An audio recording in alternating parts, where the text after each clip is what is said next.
Hi guys, ఈ video night 12 గంటలప్పుడు తీసాం.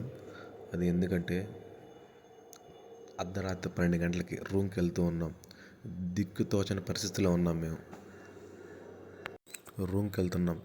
సడన్గా బండిలో పెట్రోల్ అయిపోతే ఆ బాధ ఎలా ఉంటుందో మీకు తెలుసా? మాకు తెలుసు, మీకు తెలిసి ఉండొచ్చు. అది తర్వాత విషయం. నడి రోడ్డు మీద పెట్రోల్ అయిపోయింది. పక్కన చూస్తే ఎవరు లేరు, ఇటు చూసినా ఎవరు లేరు. అది హైవే. పక్కనేమో లారీలు పోతా ఉన్నాయి, బస్సులు పోతా ఉన్నాయి. లిఫ్ట్ అడదామంటే స్కూటీలు లేరు, బండ్లు ఎవరు లేరు. నైట్ 12 గంటలప్పుడు ఎవరు పోతారు లారీలు తప్పిస్తే?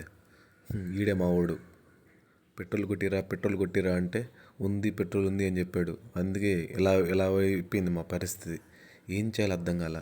మీలో చాలామంది ఇలా ఫేస్ చేసి ఉంటారు, పెట్రోల్ అయిపోయి ఆ బాధలు పడిన వాళ్ళు. మాకు గుడ్ లక్ ఏంటంటే పక్కనే ఉన్నది పెట్రోల్ బంకు. ఏం చేయాలో తెలియలా. ఈ రోడ్డు పక్కన ఏదో బాటిల్ పడిపోయి ఉన్నది. ఆ బాటిల్ తీసుకొని వెళ్ళిపోయాం. అటు నడుచుకుంటూ వెళ్ళిపోయి ఆయిల్ తెచ్చాం 1 లీటరు.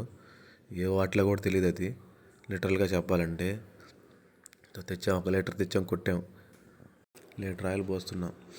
ఈ పెట్రోల్ అయిపోవడం మాకేం కొత్త ఏం కాదు. ఇది అంటే జరిగినాయి చాలాసార్లు. బట్ మీకు ఇలాంటివి జరుగుంటాయి ఖచ్చితంగా. మనం వీడియో చేసేవాళ్ళు ఎవరైనా కానీ పెట్రోల్ అయిపోతే ఆ బాధలు ఎలా ఉంటాయో, లేదంటే బండి దోసుకొని వెళ్ళొచ్చు. కానీ ఈ నైట్ పూట దోసుకెళ్ళడం అంటే చాలా కష్టం. అది పగలైతే దోసుకుని ఎట్టగొట్టు పోవచ్చు. ఈ నైట్ పూట చాలా కష్టమైపోయింది మాకు. ఏం చేయాలో అర్థం కాల.